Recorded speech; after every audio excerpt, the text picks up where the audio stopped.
steady step at a time, and every step counts. Here's something we don't talk about enough. Stress isn't always the enemy. Stress means your body is trying to rise, to meet a challenge. The problem is when it doesn't stop, when the pressure never lets up, when the system never resets. That's when stress turns into burnout. And burnout isn't a badge of honor. It's a warning sign. So resilience isn't about pretending stress isn't real. It's about learning how to notice it early. Listen to what it's telling you and release it before it breaks you down. So what does coping without collapsing look like? It looks like pausing to stretch when your body feels tight. It looks like drinking water before your third coffee. It looks like naming your feelings out loud. I'm overwhelmed. I'm frustrated. I'm tired. So they don't stay bottled up inside. It looks like taking 5 minutes to breathe before you hit send on that email, before you scroll endlessly, before you shut down completely. Coping isn't about doing something huge. It's about building tiny release valves so the pressure doesn't explode. You don't need to master everything today. You just need practices that keep you steady. And steadiness, not perfection, is what keeps resilience alive. So the next time stress rises, ask yourself, what's one small thing I can do right now to ease this pressure without collapsing under it? That one thing, that's resilience in action. Here's the truth nobody likes to say out loud. You're going to fall sometimes. You'll miss the deadline. You'll ghost the text. You'll quit the habit you swore you'd keep. And when that happens, the critic inside gets loud. See, you can't stick to anything. You'll never change. You always mess it up. But listen, falling doesn't mean failing. Falling is human. Failing is when you decide not to rise again. Resilience isn't about never falling. It's about refusing to let the fall be the final word. Every stumble is an invitation. Will you stay down, or will you rise different this time? Here's the secret. Setbacks can be fuel. When you pause to ask, what did this teach me? The fall becomes information, not condemnation. Missed the workout? Now you know mornings drain you, so maybe evenings fit better. Fell back into old habits? Now you know the triggers, so you can plan your environment differently. Every setback carries a seed of strategy, if you choose to look for it. And when you rise again, you're not starting from zero. You're rising with more wisdom, more awareness, more fuel. So next time you fall, don't waste your energy in shame. Use it in resilience. Remind yourself, this stumble is not my story's ending. It's part of the climb. And each time you bounce back, you strengthen the muscle of resilience. Not because you were flawless, but because you kept going anyway. Let's be real. Your energy isn't infinite. You wake up each morning with a tank that needs protecting, and if you let everyone drink from it, without limits, you'll be empty by noon. That's why boundaries matter. Not because you're selfish, not because you're cold, but because your energy is sacred. Resilience isn't about pushing yourself until you break. It's about knowing what drains you, what fuels you, and choosing wisely. So stop thinking boundaries make you hard to love. Boundaries are what make love sustainable. Because when you protect your energy, you show up more present, more steady, more real. So, what do daily boundaries look like? It might be saying, I can't talk right now, but I'll call you tomorrow. It might be turning your phone on silent after a certain hour.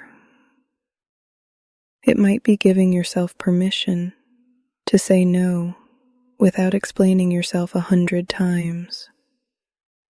And listen, boundaries don't have to be perfect or permanent. They can shift as your needs shift. But the key is this: boundaries keep you from leaking energy into places that don't deserve it. That way, you can pour into the places that truly matter. Try it now. Pick one small boundary you could practice today. Maybe it's not checking emails after dinner. Maybe it's limiting how long you stay in draining conversations. Maybe it's carving out 10 minutes just for you. Notice how your body feels when you picture holding that line. Relief, tension, a little guilt. That's okay. Boundaries take practice, but every time you hold one, you're telling yourself, my energy matters.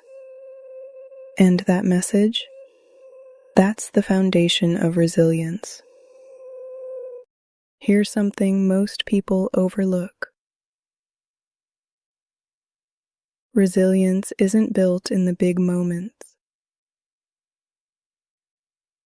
It's built in the small ones, the daily choices, the little habits that either drain you or refill you. When life feels chaotic, routines give you rhythm. They remind your nervous system, you are safe, you are steady, you have ground beneath you. Without those anchors, everything feels like crisis. Every challenge feels bigger than it is. But with simple routines, your body and mind learn to trust stability. And that trust makes it easier to handle disruption when it comes. So what does this look like? It's not about strict schedules or forcing yourself into rigidity. It's about rhythms that restore you. It might be starting your morning with 5 minutes of silence before checking your phone. It might be setting aside time to stretch, to walk, to breathe, not because it's dramatic, but because it steadies you. It might be ending the day by writing down one good thing that happened, so your brain learns to release stress instead of carrying it into tomorrow. These routines are not luxuries. They are resilience practices. Think of them like charging your phone. You wouldn't expect your battery to last without plugging it in. So why expect your spirit to endure without restoration? Pick one routine to practice this week. Keep it simple. Keep it repeatable. And notice how it shifts your energy. Because resilience doesn't just show up when life gets hard. It's built daily in the quiet choices that restore your strength before the storm comes. Here's something that might surprise you. Anxiety isn't always a sign you're broken. At its core, anxiety is your body's alarm system. It says, pay attention. Something feels uncertain. Something might need care. The problem comes when the alarm never shuts off. When every sound, every thought, every possibility feels like a siren blaring inside your chest. That constant alarm drains your energy, steals your focus, and convinces you you're powerless. But here's the truth. Anxiety is not the enemy. It's a messenger, and resilience grows when you learn to listen to the message without letting the alarm control your whole day. So, how do you work with anxiety instead of fighting against it? First, notice it in your body. Where does it land? Your chest? Your stomach? Your shoulders? Name it gently. I feel anxious, not I am anxious, because you are more than this feeling. Second, pause for breath. Inhale slow for 4 counts.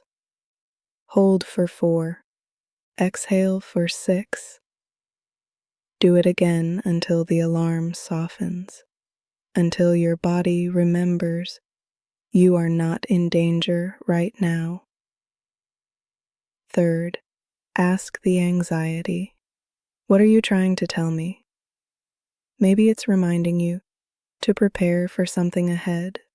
Maybe it's telling you you've stretched too thin. Maybe it's pointing to a place where you need support.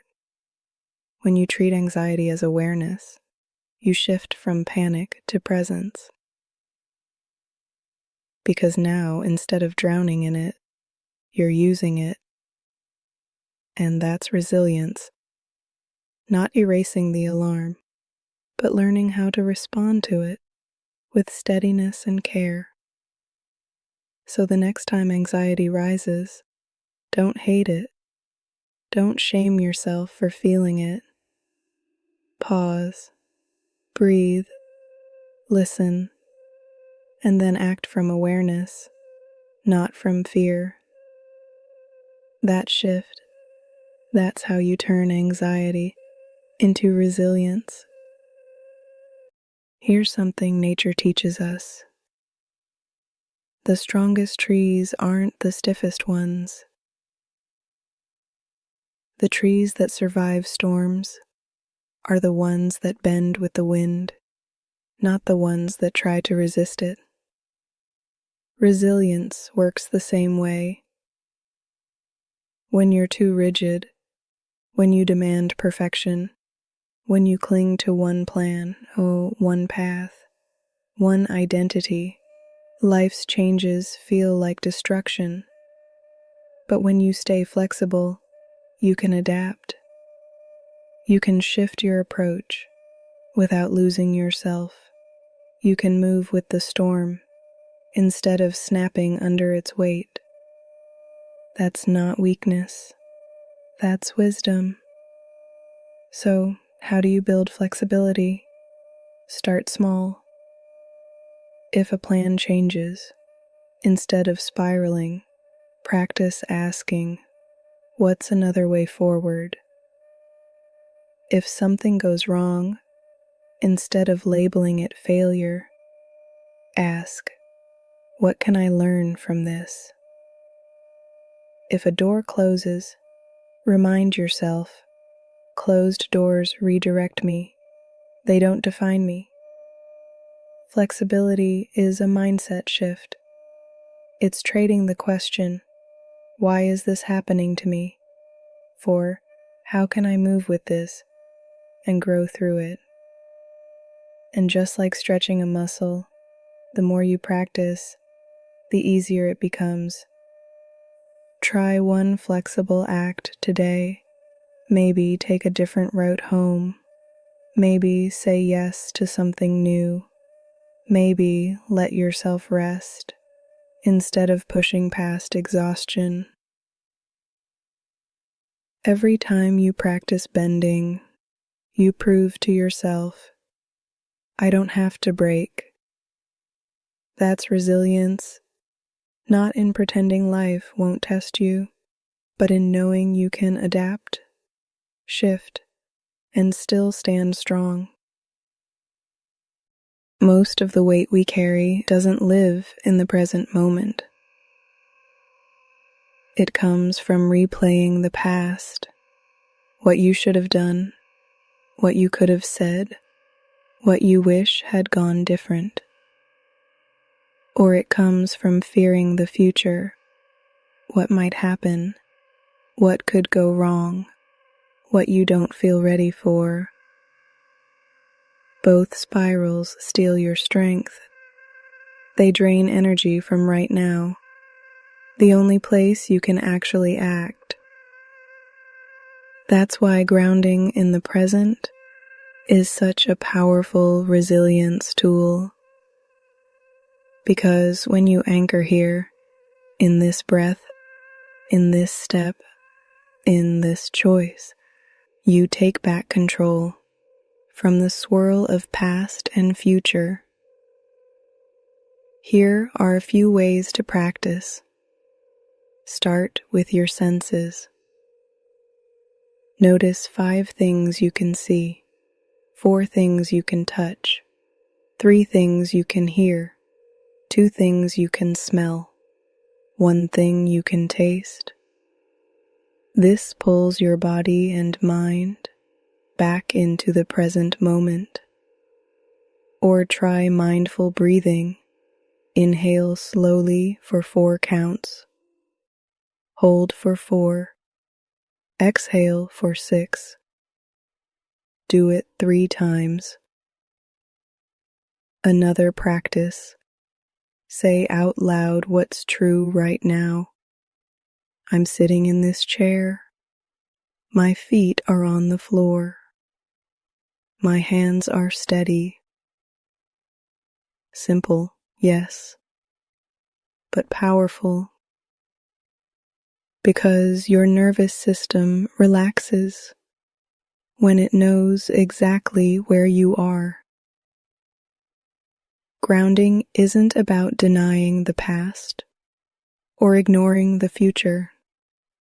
It's about reclaiming your power in the one place you actually have it, here. And each time you ground yourself, you strengthen the truth. I can handle this moment. Not tomorrow, not yesterday, this one. And that's how resilience grows. One present breath at a time. Sometimes people roll their eyes at hope, like it's soft, like it's naive, like it belongs only to dreamers. But hope, real hope, isn't blind. It's brave. Hope is saying, yes, I see the struggle. Yes, I know the odds. Yes, I feel the weight. And still, I will believe in a future worth moving toward. That's not ignorance. That's courage. Because despair is easy. It takes no effort to give up. But hope is a daily decision to keep walking when the road feels long. And that decision is what fuels resilience. So, how do you keep hope alive, especially on the hard days? You start small. Write down one thing you're looking forward to, even if it's as simple as tomorrow's sunrise, a phone call with a friend, or finishing a book you love. Speak hope into your day. This moment is heavy, but it won't last forever. Surround yourself with reminders, quotes on your wall, songs that lift you, stories of people who endured and made it through. And when despair whispers, "What's the point?" answer with hope. The point is, I'm still here. The point is, I still matter. The point is, tomorrow still holds possibility. Hope doesn't have to be loud. It doesn't have to be constant. It just has to be present enough to keep you moving. Because resilience isn't built on certainty. It's built on faith that your effort, your healing, your journey is worth continuing. So let hope be your fuel, not as fantasy, not as denial, but as daily courage, the choice to rise again, to step forward, to keep building tomorrow. We've walked through the truth tonight. Resilience isn't about being unshakable. It's not about never falling, never stressing, never breaking down. Resilience is about rising again. It's choosing small wins daily. It's setting boundaries to protect your energy. It's learning to breathe through anxiety, to bend instead of break, to root yourself in the present moment. Resilience is fueled by hope, not blind optimism, but the quiet courage to believe tomorrow still matters. And when you put all of that together, you see resilience for what it really is. Not perfection, but persistence. Not being untouched, but being unbroken. That's the strength you carry now. Take one more breath with me. Inhale steady. Exhale slow.